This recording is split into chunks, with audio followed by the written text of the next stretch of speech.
முதல்வர் ஸ்டைல்லையே சொல்லணும்னா, பொய்யிலேயே பிறந்து பொய்யிலேயே வளர்ந்த புலவர் பெருமானே, கொஞ்சம் அத திருத்தி சொல்றேன், புலுகர் பெருமானே.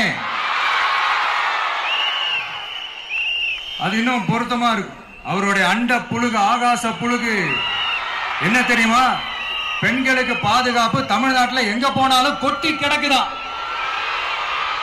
அப்படி அது உண்மைனா அண்ணா யூனிவர்சிட்டி அந்த பொண்ணுக்கு ஏன் சார் அப்படி ஒரு கொடுமை நடந்துச்சு?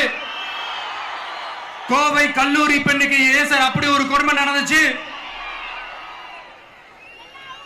பெண் குழந்தைகள் பாதிக்கப்படுறதா கிட்டத்தட்ட 1000க்கும் மேலான போக்சோ கேசுகள் ஏன் சார் பதிவானுச்சு? போதைப் பொருள் கலாச்சாரம் கண்ட்ரோலே இல்லாம அது பாட்டுக்கு தாறுமாற எங்கேயோ போய்கிட்டு இருக்கு. வயலன்ஸ் எல்லாம் தலைவிரிச்சு ஆடுது.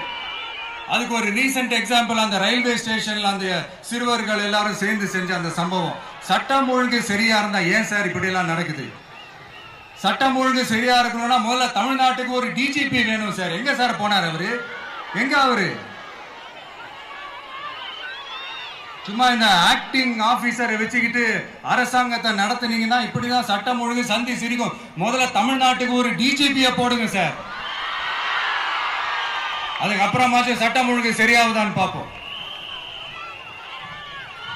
சரிப்பா.